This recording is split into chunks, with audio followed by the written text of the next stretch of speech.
Bulletin में सबसे पहले बात हम करेंगे देश की राजधानी दिल्ली की, जहां पर इस वक्त बुलडोजर एक्शन चल रहा है। दिल्ली के जंगपुरा इलाके में नगर निगम और प्रशासन ने अवैध अतिक्रमण के खिलाफ बड़ी कार्रवाई की है और जंगपुरा इलाके के अवैध मद्रासी कैंप पर आज सुबह से ही बुलडोजर का एक्शन शुरू हो गया। करीब 300 घरों को इसमें गिराया जा रहा है। मद्रासी कैंप में 300 अवैध घर बनाए गए थे, जिसके खिलाफ अब कार्रवाई हो रही है और बुलडोजर्स के साथ बड़ी तादाद में यहां पर सुरक्षाकर्मी भी पहुंचे, क्योंकि जो स्थानीय लोग थे उन्होंने विरोध किया था। जब डीडीए के अधिकारियों की अगुवाई में पुलिस और रैपिड एक्शन फोर्स के साथ मिलकर बस्ती में एंट्री की गई तो वहां पर जेसीबी मशीन और बुलडोजर लगाए गए। सुरक्षा के लिए दूसरी पैरामिलिट्री फोर्सेस की तैनाती की गई। फिर बुलडोजर एक्शन शुरू हुआ और मद्रासी कैंप में इसका विरोध होने लगा और विरोध के बीच ही प्रशासन की ओर से और पुलिसकर्मियों की ओर से लोगों को समझाया गया और उसके बाद कार्रवाई शुरू हुई। आप देखिए कितनी बड़ी तादाद में यहाँ पर रैपिड एक्शन फोर्स के अलावा सीआरपीएफ के जवान भी तैनात हैं, दिल्ली पुलिस के जवान भी तैनात हैं, महिलाएं यहाँ पर तैनात की गई हैं। हालांकि जिन लोगों के घर यहाँ पर तोड़े गए हैं वो काफी गमजदा थे, लेकिन प्रशासन की ओर से बताया गया कि अवैध तरीके से मकान बनाए गए थे। करीब 300 ऐसे यहाँ पर अवैध निर्माण थे जिनको हटाया गया है। तो दिल्ली के जंगपुरा की तस्वीर आप देख रहे हैं और जंगपुरा में मद्रासी कैंप यहाँ पर बना हुआ था, जिसमें अवैध निर्माण के खिलाफ कार्रवाई हुई है और करीब 300 घरों के ऊपर यह बुलडोजर एक्शन हो रहा है।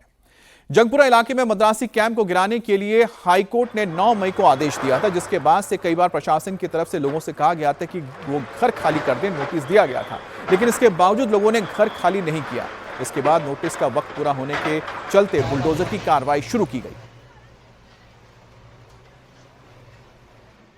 दिल्ली के जंगपुरा स्थित मद्रासी कैंप पर बड़े स्तर पर बुलडोजर एक्शन चल रहा है। आप तस्वीरों के जरिए देखिए कि यहाँ पर जो झुग्गियां हैं जो गैर कानूनी तरीके से यहाँ पर बनी हुई थी उनको ध्वस्त कर दिया गया है। 70% जो यहाँ पर झुग्गियां मौजूद थी उनको ध्वस्त कर दिया गया है। बाकी जो 30% झुग्गियां हैं उन पर अभी भी बुलडोजर की कार्रवाई चल रही है। मैं आपको बता दूं 300 से ज्यादा झुग्गियां ये सरकारी जमीन पर बनी हुई थी। 1 महीने पहले लोगों को नोटिस भी दे दिया गया था कि इस जगह को खाली कर दिया जाए।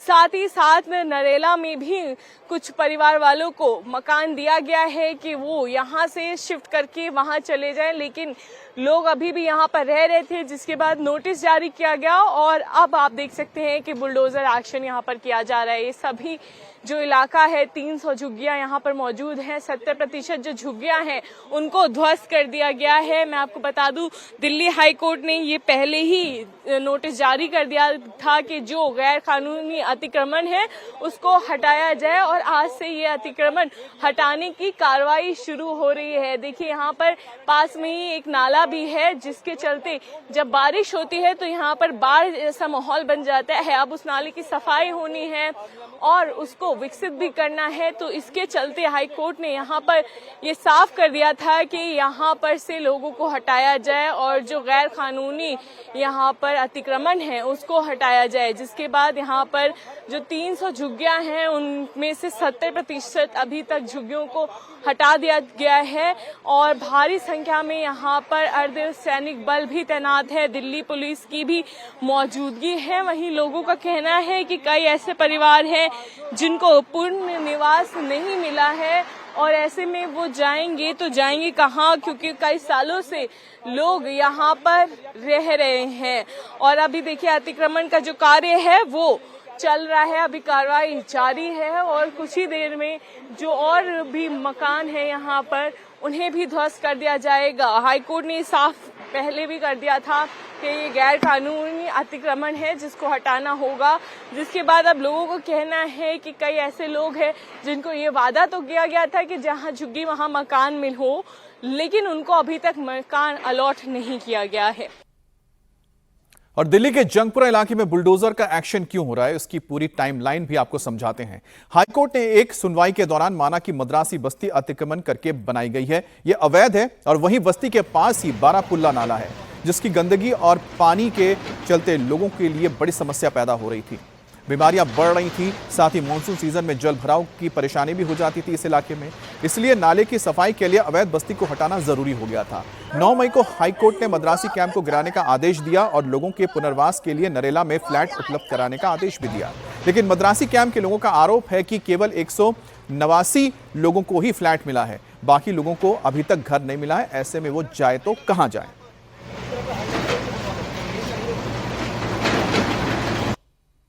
दिल्ली के जंगपुरा स्थित मद्रासी कैंप में आज सुबह से ही बुलडोजर कार्रवाई जारी है। 300 झुग्गियां हैं जिनको ध्वस्त किया जा रहा है। 70% झुग्गियों को ध्वस्त कर दिया गया है, बाकी 30% झुग्गियां भी ध्वस्त की जा रही हैं। इसको लेकर के बड़ी यहां पर सुरक्षा मौजूद है।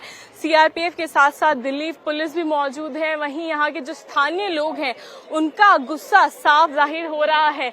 हालांकि 1 महीने पहले से ही उनको नोटिस जारी कर दिया गया था और हाईकोर्ट ने पहले ही आदेश दे दिया गया था कि इस पूरी जगह को खाली कराया जाए और अतिक्रमण को यहाँ से हटाया जाए, और इसी के चलते आज से ये बुलडोजर कार्रवाई ही शुरू हो गई है। ऐसे में कई सारे ऐसे लोग हैं जिनका ये भी कहना है कि हाईकोर्ट ने पूर्ण निवास के लिए भी कहा था, लेकिन अभी तक उनको कोई रहने की जगह यहाँ पर नहीं दी गई है। क्या नाम है आपका? उन्ना मलय।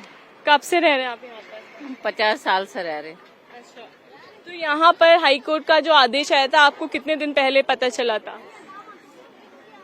हमें पता चला 10 दिन होगा, 10 दिन के होगा। तो अभी कहाँ जाएंगे? हम कहाँ जाएंगे? हरियाणा में छोड़ा हुआ, नरीला हुआ, पता नहीं कहाँ उसी एरिया में छोड़ा हुआ। अभी रात को गया, 1 बजे के गया, हम 9 बजे घर पहुंचा इधर दोबारा। हम आने तक हमारा घर सारा टूटा हुआ। हम इतना दूर से जाके वापिस आके ना काम कर सकते हो, ना बच्चों को देखो, छोटा बच्चा हुआ, हमारी पोता पोतियाँ, इन लोगों की पढ़ाई की कितना खराब होगा। क्या आपको भी नरीला में मकान मिला है? हमें मिला। कितने परिवार लोग हैं आपके? हमारी परिवार है, हमारे बच्चों को नहीं मिला, सिर्फ मेरे को मिला। तो देखिए यहाँ पर लोगों ने अपना घर को खाली कर दिया है और यहाँ पर कुछ ऐसे भी लोग हैं जिनका ये भी आरोप है कि उनको घर नहीं मिला है। और आपका क्या नाम है भैया? आपका क्या नाम है? मुमताज। आपको घर मिला है? नहीं मिला, नहीं मिला, घर नहीं मिला। हम मकान तोड़ रही, हम सब दे, कुछ नहीं मिला हमको। देंगे, नहीं दिया। हम लोग रोड में खड़ा हुआ, कहाँ जाएंगे? कहाँ जाएंगे? हम लोग कोठरी में काम कर रही, क्या खाएंगे? क्या किराया बनेंगे? कुछ है नहीं। अभी क्या मदद करेंगे? कुछ नहीं है। जोगी तो टूट रहा है, हमारा मकान नहीं चल गया, हमको रोड में खड़ा हुआ, रोड में तो खड़ा कर दिया। अभी क्या है? कुछ नहीं है। अभी क्या कहेंगे सरकार से? सरकारी क्या करेंगे? सरकारी करने वाला मकान नहीं तोड़ता, सरकारी क्या करेंगे? सरकारी तो तोड़ रहा है ना। अब घर टूटे या फिर रिश्ता टूटे, दर्द तो महसूस होता है और ऐसा ही दर्द महसूस कर रहे हैं इस वक्त आरजेडी के नेता तेज प्रताप। अनुष्का यादव के साथ रिश्ते को लेकर आरजेडी से बाहर निकाले जाने के बाद तेज प्रताप यादव ने अपनी चुप्पी तोड़ी और तेज प्रताप यादव ने सोशल मीडिया के जरिए अपने दर्द को भी बयां किया है। तेज प्रताप ने लालू यादव और राबड़ी देवी को संबोधित करते हुए लिखा कि उनकी दुनिया लालू यादव और राबड़ी देवी दोनों में समाई है, दोनों का आदेश उनके लिए भगवान से बढ़कर है। तेज प्रताप ने आगे लिखा है कि उन्हें किसी पद का कोई लालच नहीं है, उन्हें केवल लालू और राबड़ी का प्यार चाहिए। साथ ही तेज प्रताप ने अपने आसपास के कुछ लोगों को जयचंद बताते हुए उन पर तंज भी कसा है। तो तेज प्रताप यादव लालू यादव के बड़े बेटे, जिन्होंने अपना दर्द बयां किया है और उन्होंने इस बात में इज़हार किया कि उन्हें सिर्फ अपने माता पिता का आशीर्वाद चाहिए। उन्होंने लिखा है कि मेरे लिए मेरे माता पिता भगवान की तरह है, उनका आदेश मेरे लिए सर्वमान्य है और मुझे किसी पद का लालच नहीं है। लेकिन कुछ ऐसे लोग हैं जो जयचंद की तरह काम कर रहे हैं, यानी उनके खिलाफ काम कर रहे हैं। तेज प्रताप यादव ने 24 मई को अनुष्का यादव के साथ अपने रिश्ते का खुलासा किया था। इसके बाद लालू यादव ने 25 मई को उन्हें पार्टी से और घर से बाहर निकालने का ऐलान किया था। इसके बाद से तेज प्रताप यादव चुप थे। अचानक आज सुबह 5:27 पर सोशल मीडिया पर उन्होंने एक पोस्ट किया जिसमें उन्होंने लिखा, मेरे प्यारे मम्मी पापा, मेरी सारी दुनिया बस आप दोनों में ही समाई है। भगवान से बढ़कर आप और आपका दिया कोई भी आदेश है मेरे पास, मुझे सिर्फ आपका विश्वास और प्यार चाहिए, ना कि कुछ और। पापा, आप नहीं होते तो ये पार्टी नहीं होती और ना मेरे साथ राजनीति करने वाले कुछ जयचंद जैसे लालची लोग। बस मम्मी पापा आप दोनों स्वस्थ और खुश रहे हमेशा। और सवाल है कि आखिर तेज प्रताप यादव ने किसे जयचंद कहा है, उनके निशाने पर कौन है। तेज प्रताप ने इस पोस्ट में लालू यादव और राबड़ी यादव के लिए प्यार का इजहार किया है, लेकिन तेजस्वी यादव के बारे में चुप्पी साध रखी है। पूरे पोस्ट में तेजस्वी यादव का कोई जिक्र नहीं है। आखिर इसका मतलब निकाला क्या जाए। और अब बात करते हैं हम इंस्टाग्राम इन्फ्लुएंसर शर्मिष्ठा पनौली की, जिनकी एक विवादित बयान के बाद उनकी मुश्किलें बढ़ गई हैं। इन्फ्लुएंसर शर्मिष्ठा पनौली को 13 जून तक जुडिशियल कस्टडी में भेज दिया गया है। कोलकाता पुलिस ने हरियाणा के गुरुग्राम से शर्मिष्ठा पनौली को गिरफ्तार किया था। आरोप है कि शर्मिष्ठा ने ऑपरेशन सिंदूर पर बॉलीवुड कलाकारों की चुप्पी को लेकर इंस्टाग्राम पर एक वीडियो अपलोड किया था और इस वीडियो में बोलते समय उन्होंने एक धर्म विशेष पर टिप्पणी की थी। शिकायत मिलने के बाद कोलकाता पुलिस ने मामले को दर्ज किया और पुलिस का कहना है कि इसके बाद शर्मिष्ठा और उसके परिवार को नोटिस भेजा गया, लेकिन वो फरार हो गए, जिसके बाद कोलकाता की अदालत ने शर्मिष्ठा पनौली के खिलाफ गिरफ्तारी वारंट जारी कर दिया। अब पुलिस ने शर्मिष्ठा को गुरुग्राम से गिरफ्तार किया है और इसके बाद कोलकाता पुलिस को ट्रांजिट रिमांड मिली और कोलकाता में वो लाई गई, कोर्ट में पेश किया गया, जिसके बाद उन्हें 13 जून तक न्यायिक हिरासत में भेजा गया है। तो शर्मिष्ठा पनौली जिन्होंने एक सोशल मीडिया पोस्ट किया था, जिसके बाद उनके खिलाफ कार्रवाई हुई है और उनकी शिकायत के बाद कोलकाता पुलिस गुरुग्राम आई थी। गुरुग्राम से उन्हें अरेस्ट किया गया, जिसके बाद कोलकाता के एक कोर्ट में उन्हें पेश किया गया, जिसके बाद उन्हें 13 तारीख के लिए अब न्यायिक हिरासत में भेजा गया है।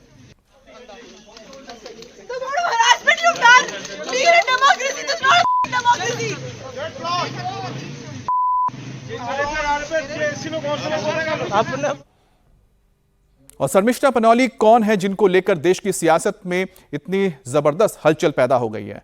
शर्मिष्ठा पनौली इंस्टाग्राम की एक इन्फ्लुएंसर है। वो पुणे लॉ यूनिवर्सिटी की स्टूडेंट है। शर्मिष्ठा के सोशल मीडिया पर हजारों फॉलोअर्स भी हैं। उनमें से एक पाकिस्तानी फॉलोअर है जो पहलगाम आतंकी हमले के बाद शर्मिष्ठा पनौली से सवाल पूछा था। साथ ही पाकिस्तानी इस यूजर ने पहलगाम अटैक के गुनहगार आतंकियों का बचाव भी किया था, जिसके बाद शर्मिष्ठा ने 14 मई को 2025 को अपने सोशल मीडिया अकाउंट पर एक वीडियो शेयर करके उसे जवाब दिया था और इसी वीडियो में शर्मिष्ठा ने धर्म विशेष को लेकर कुछ टिप्पणी की थी। शर्मिष्ठा को लेकर सियासत भी तेज हो गई है। बीजेपी और जनसेना पार्टी के अध्यक्ष और आंध्र के डिप्टी सीएम पवन कल्याण शर्मिष्ठा पनौली को बचाव करने के लिए सामने आए हैं। वहीं पर शुभेंदु अधिकारी ने कहा है कि टीएमसी सिर्फ सनातनियों पर एक्शन ले सकती है। इसके बीच शर्मिष्ठा पनौली के बचाव के लिए आंध्र प्रदेश के उप मुख्यमंत्री पवन कल्याण मैदान में उतर आए। उन्होंने शर्मिष्ठा के खिलाफ कार्रवाई को टीएमसी पर निशाना साधा। इसको लेकर पवन कल्याण ने कहा कि ऑपरेशन सिंदूर को लेकर लॉ की छात्रा शर्मिष्ठा ने अपनी बात रखी। कुछ लोगों को उनके शब्द आपत्तिजनक लगे हैं। उन्होंने अपनी गलती स्वीकार की है और वीडियो डिलीट करके माफी मांग ली है। दूसरी तरफ कंगना रनौत ने भी शर्मिष्ठा का समर्थन किया है और उनकी रिहाई की डिमांड की है। उसी तरह से सपा, टीएमसी और एआईएमएम के लीगल एक्शन का समर्थन कर रहे हैं। डिवीजन के लिए, प्रोवोक करने के लिए, भेदाभेद के लिए कोई पोस्ट या इसी तरह कोई एक्टिविटीज हम लोग तृणमूल कांग्रेस करता नहीं है, सपोर्ट भी नहीं करते हैं। इसके ऊपर अगर कोई लीगल एक्शन का जरूरत है तो वो होगा। हम लोग नहीं चाहता धर्म के नाम पे कोई सेक्शन को कोई आघात देना, कोई भेदाभेद का कोशिश करना, कोई धर्म के नाम पे कोई डिवीजन, धर्म के नाम पे कोई प्रोवोकेशन, जो धर्मी हो हम लोग नहीं करता है और हम लोग बर्दाश्त भी नहीं करता है। That's all, further no comments. FIR Mahua Moitra के खिलाफ था। माता काली के ऊपर कितना घटिया टिप्पणी किया, कोई एक्शन हुआ? उनके एमपी सायनी घोष महादेव को लेकर क्या पोस्ट किया, कोई एक्शन हुआ? फिराद हाकिम के खिलाफ इतना एफआईआर हुआ, कोई एक्शन हुआ? एक्शन जो सनातनी है उनका ऊपर होता है और यहां सनातनी का गाली देना लाइसेंस है। अब जून के महीने के आगाज के साथ ही देश भर में मौसम का मिजाज कोहराम मचा रहा है। साउथ में तबाही बरपाने के बाद अब मानसून का अटैक नॉर्थ ईस्ट के राज्यों में देखने को मिला है। 6 राज्यों में बारिश बार और पहाड़ तोड़ प्रहार से भारी तबाही मची है। 2 दिन में 32 लोगों की मौत की खबर है। सिक्किम, मणिपुर, मिजोरम, अरुणाचल प्रदेश और मेघालय और असम में बारिश बाढ़ से हाहाकार मचा है। मिजोरम में लैंडस्लाइड की चपेट में आने से 13 घर मलबे में ढेर हो गए। अरुणाचल प्रदेश में जहां पर जबरदस्त बारिश हो रही, इसके चलते लैंडस्लाइड हुआ है, 9 लोगों की मौत हुई है और गुवाहाटी के शहरी इलाकों में भी इस वक्त पूरा जल भरा हुआ है।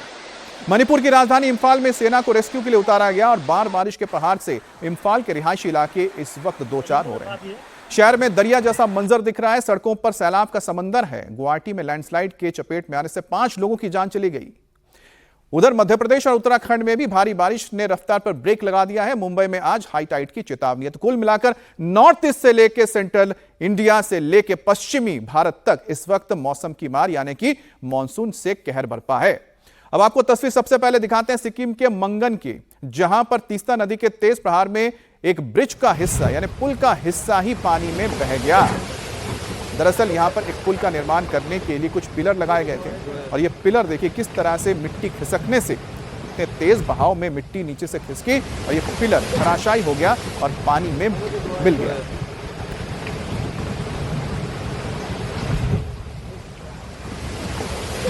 अब नॉर्थ ईस्ट के एक और राज्य की खबर आपको दिखाते हैं, लेकिन उससे पहले हम आपको जोजिला पास की डराने वाली तस्वीर दिखाएंगे। जोजिला पास यानी कि ये वो जगह है जो जम्मू कश्मीर को लद्दाख से जोड़ता है और दराज से जब आगे श्रीनगर के लिए आप जाएंगे यानी सोनमर्ग से पहले जोजिला पास आता है। और यहाँ पर आप देखिए कि जबरदस्त बर्फबारी हुई है, उसके बाद यहाँ पर हिमस्खलन हो रहा है, यानी कि जैसे आप लैंडस्लाइड देखते हैं उसी तरह से आप देख रहे हैं कि बर्फ और चट्टान एक साथ नीचे खिसक कर आ रहे हैं। तो हिमस्खलन यहाँ पर देखने को मिला है और ये जो मार्ग है, ये मेन जो रोड है जो श्रीनगर को लेह से जोड़ता है, पूरी तरह से यहाँ पर ब्लॉक होता हुआ नजर आ रहा है। अब आपको हम इंफाल की तस्वीर दिखाते हैं, सीधे आप चलते हैं नॉर्थ ईस्ट में और यहाँ देखिए ये कोई दरिया नहीं है, ये कोई नहर नहीं है, ये सड़कें हैं, लोगों के मकान हैं जो इस वक्त पानी में डूबे हुए हैं। इंफाल और इसके आसपास मणिपुर में जबरदस्त बारिश हो रही है, जिसके चलते यहाँ पर जो लोग रह रहे हैं वो परेशान हैं क्योंकि पूरा इलाका इस वक्त पानी में डूबा हुआ नजर आ रहा है। और यहाँ देखिए जो सेना के जवान हैं लोगों के रेस्क्यू के लिए सामने आए हैं, जो लोग फंसे हैं उनको बचाया जा रहा है।